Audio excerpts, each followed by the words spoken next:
history graph, that's why no need of that. But if that area comes like this, maybe you need to calculate.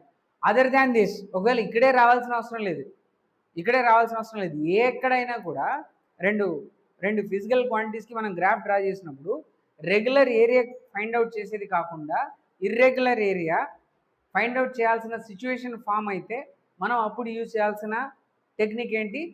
Integration use చేయాలి. Integration area అనేది ఇన్స్టెంట్గా వస్తుందా? Mean can we get that by the differentiation? No. Why? Because I already told differentiation is just instantaneous, not during the time. So during the time వచ్చేది ఒక area వస్తుంది కాబట్టి మనం దానికి చేయాల్సిన మెథడ్ ఏంటి? అది ఒక ఇంటిగ్రేషనే చేయాలి. ఆ ఇంటిగ్రేషన్ మెథడ్లో ఎలాగైనా కనుక getting it. So you have to understand this is the point. So what you understand?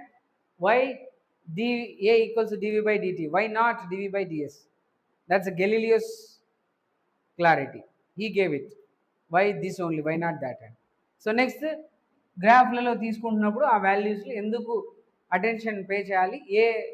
రెండిట్లలో slope ఏరియాస్లో దేన్ని తీసుకోవాలి? ప్రతి దాంట్లో దేని నుంచి ఒక ఫిజికల్ క్వాంటిటీ వస్తుంది, దేన్ని ఒక ఫిజికల్ క్వాంటిటీ రాదు అనే ఒక క్లారిటీ మనకు ఇచ్చాడు. అండర్స్టూడ్?